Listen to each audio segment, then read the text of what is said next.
आज हम जीवन का कुछ रहस्यमय किस्सा समझेंगे इस वीडियो के माध्यम से। ये जो बोलते हैं गर्भ ज्ञान है, मातृगर्भ ज्ञान है, ये गर्भ ज्ञान क्या होता है?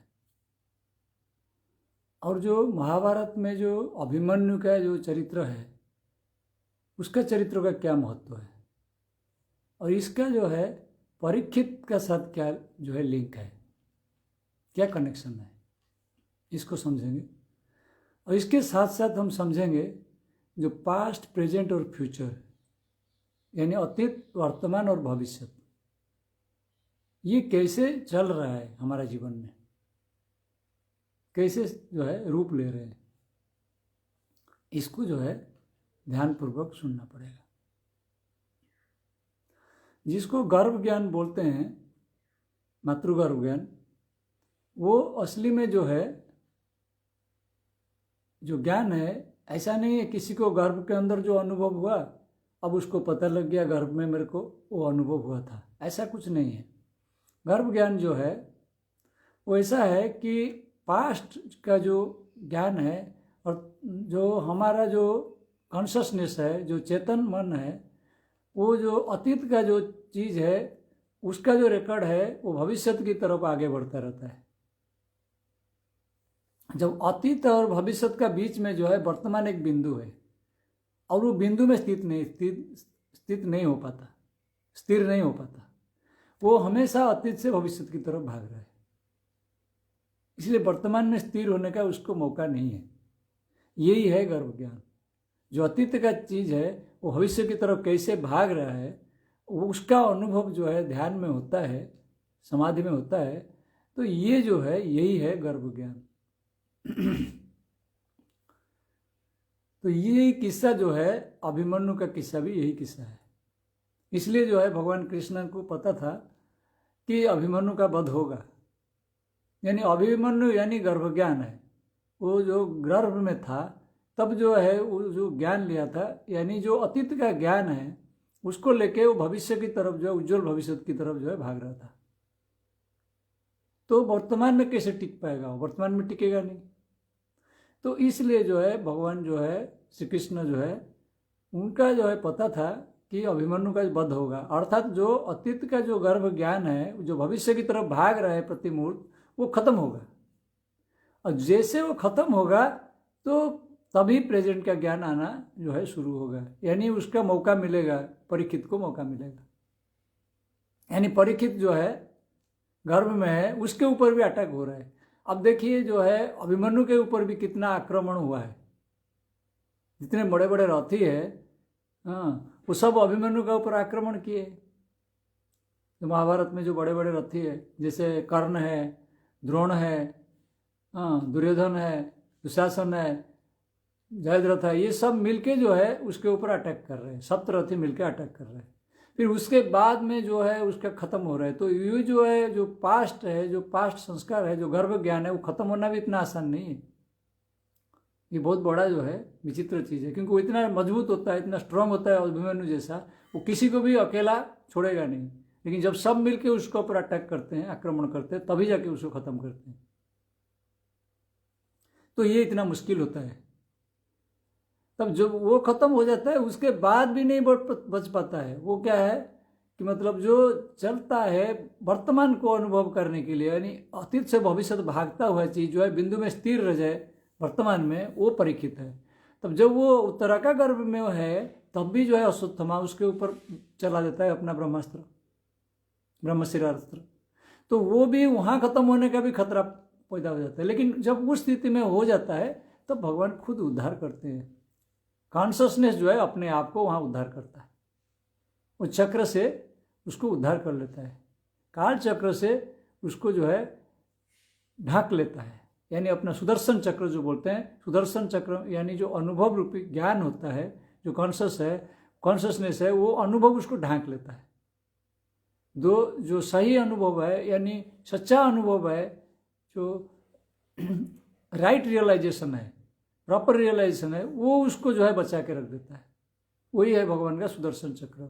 जब तक प्रॉपर रियलाइजेशन का नहीं आया तो भगवान गुरु का दया उसको बोलते हैं, गुरु का कृपा बोलते हैं, भगवान का कृपा बोलते हैं। तो वही है, वही सुदर्शन चक्र से जो बचा दिए भगवान। भगवान खुद जो बोलते हैं उत्तरा का गर्भ में जो है प्रवेश कर गए और उसको बचा दिए। तो यही चीज़ है, भगवान खुद घुस के, यानी मतलब जो है कॉन्शस हो गई। जब कॉन्शसनेस खुद को बचाना चाहेगा तो कौन मार सकता है उसको। तो उस कंडीशन में जो अतीत और भविष्य जब खत्म हो जाता है, वो बिंदु में जो रह जाता है, सीमित हो जाता है, तो यहाँ जो है उसको सहायता मिलता है। तो यही होता है मन के बारे में। मन का जो बोलते हैं जो है ध्यान में, समाधि में मन को खत्म करना पड़ता है। तो मन जो है खत्म होता है, मतलब नो माइंड स्टेट बोलते हैं। तो यही चीज़ है नो माइंड स्टेट। ये जो अतीत में जो मन है वो भविष्य के लिए भाग रहा है, भविष्य के लिए, तो वो जो बिंदु में स्थिर रह जाए, तो ये अतीत से भविष्य जो भाग रहा है वो खत्म होना है। ये खत्म होते ही वो भविष्य वर्तमान में स्थिर हो जाएगा। अब स्थिर होने के लिए उसको समय लगेगा। जैसे परीक्षित जो है गर्भ में रहे, जन्म लिए, फिर उसके बाद में उनके ऊपर भी खतरा मंड रहा है, क्योंकि परीक्षित जो है वो भी मतलब परीक्षा दिए हैं। फिर वो जो है जो ऋषि है, शमी के ऋषि, उनका गले में जो है वो ऐसे सिचुएशन आ गया कि मृत सर्प डाल दिए। फिर उसके बाद में जो है उनको अभिशाप मिला। तो जो भी है मुनि ऋषि का संयोग से मिलता है। तो अभिशाप जब मिला, फिर उसके बाद में जो है वो जाके शुक मुनि के पास पहुंचे, फिर उनको जो है वहां से ज्ञान मिला। यानी यही चीज है, यानी घात प्रतिघात का अंदर उसको गति करना पड़ेगा। जैसे भगवान कृष्ण का लाइफ में भी दिखाया गया है कि गर्भ में था तो कंस बार बार उसको अटैक कर रहा था, आक्रमण कर रहा था। फिर जैसे जन्म लिए, फिर पुतना आदि जो राक्षस है वो भी अटैक करने लगे, आक्रमण करने लगे। यही चीज दर्शा, ये सूचना है, ये सब जो है सूचित किया जाता है, संकेत दिया जाता है कि कॉन्शसनेस को कैसे जो है मुश्किल से जो है वो पकड़ में आता है। जबकि सबके अंदर है कॉन्शसनेस, चेतन, लेकिन वो पकड़ में इतना आसान से नहीं आता है। उसके ऊपर प्रकृति का जो है प्रहार होता है। सब चारों तरफ से जो शक्तियां हैं, जो आसुरी शक्ति बोलते हैं, जो नेगेटिव एनर्जी है, वो उसका अटैक करते रहते हैं। वो इतना आसान नहीं है उसको उद्धार करने का। तो आगे चल के जो है वो शुक मुनि के पास जब पहुंचते हैं, फिर जो है शुक मुनि से वो जो है ज्ञान सुन के जो है वो तुरंत जो है बोलते हैं 7 दिन में जो है उनको ज्ञान आता है। तो 7 दिन जो बोलते हैं वो एक मतलब संकेत है, यानी वो सप्त चक्र जो है भेद कर लेते हैं। जीवन का जो होता है, जो चक्र होते हैं, जो अलग अलग चक्र होते हैं, मतलब निम्न से ऊर्ध्वगामी होता है जब चेतन, तो उसको अलग अलग चक्र के रूप में जो है व्याख्या किया जाता है।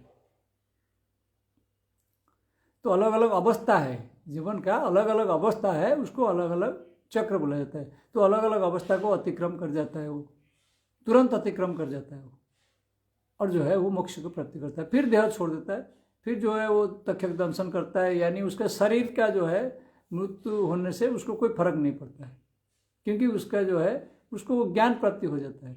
जब मोक्ष का ज्ञान प्राप्ति हो गया, मुक्ति का ज्ञान प्राप्ति हो गया, तो भगवत प्राप्ति हो गया, तो उसके बाद ये शरीर का कोई मतलब ज़्यादा मायना नहीं है। फिर ये शरीर गिर जाता है, उससे कुछ फर्क नहीं पड़ता है। तो तक्षक दंशन में नहीं, यानी काल जो रूप में जो है शरीर को ग्रास कर लेता है, क्योंकि शरीर तो मरणशील है, शरीर तो एक ना एक दिन खत्म होना ही है। शरीर का एक अवधि होता है, तो उस अवधि में वो खत्म होना ही है कभी ना कभी, तो वो खत्म हो जाता है।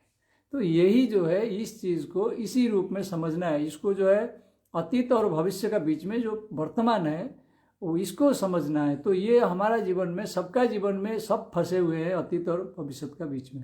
अब वर्तमान को बिल्कुल वर्तमान में रहते नहीं है, वो बिंदु में स्थिर नहीं रहते, वर्तमान को हम जानते नहीं है। और जिसको हम सोच रहे हैं वर्तमान है, वो वास्तव में अतीत और भविष्य का जो है खेल है।